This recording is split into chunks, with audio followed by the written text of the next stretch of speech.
Why do you think the tapes? I remember actually seeing you on a news program, and one of the things that you said was, don't believe me. I'm an old liberal. Believe what's on these tapes. This is going to make the difference. Donald Trump is going to be held accountable. Now, what we saw was that your client was held accountable, but it never seemed to trickle up to Donald Trump, and he still seemed to get away with everything. And then Michael Cohen said he had all this documentation, and nothing seems to stick to Donald Trump. Why do you think that is? Well, first of all, if I could be a little bit personal, I've had maybe 5 or 10 top moments on TV that I remember and were very vivid, some negative, some positive.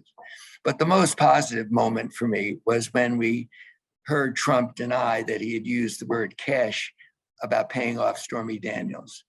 And when we heard Giuliani say the same thing, that it was Michael Cohen who used the word cash. And when I called Michael and I said in the New York Times story, who used the word cash? He said, Lanny, we have a tape. I said, you mean we have a tape of Trump saying the word cash? Yes. Not Giuliani, Trump. I said, Trump's voice? He said, yes. So I went up to New York. I sat in the lawyer's office. They brought out the tape that Michael had on his phone. And I listened to Donald Trump saying the word, we can use cash to pay off Stormy Daniels, having just denied that he had used that word. So Michael and I called Chris Cuomo. That was the moment, same day, 9 o'clock at night, that we could get it done.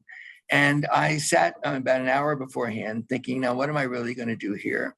And I spoke to my oldest son, who does TV and is a big critic of his dad. And he said to me, Dad, you're not always believed, you're politically viewed and some people don't believe you. Struck me in the heart. I said, okay, only a son can say that, but I agree with you. So what's your advice? He said, Dad, you have a tape. Don't try to persuade people the way you always do that you're right. Sometimes you're not right. Again, only a son can say that. But he said, just listen to the tape. So that's what we did on Cuomo. And I had such a great time because I did set it up on my own by saying, don't believe me. I'm a liberal Democrat. I'm a partisan Democrat. Don't believe me.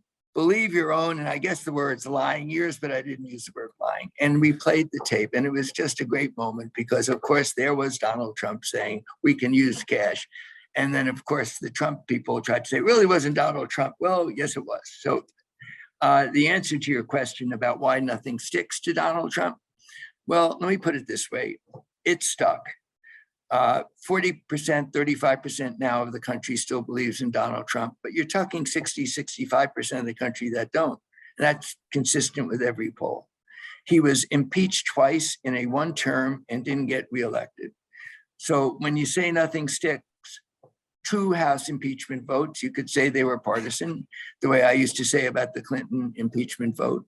But we did have 7 Republicans in the United States Senate, conservative Republicans, who voted to not just convict, but remove the president. So I'm not sure he escaped. But honestly, Jason, 35 to 40% of the country is never going to listen to the facts, and they're not going to change their mind about Donald Trump. They love the guy, or they believe in him, or whatever the reason is. We're not going to change their minds.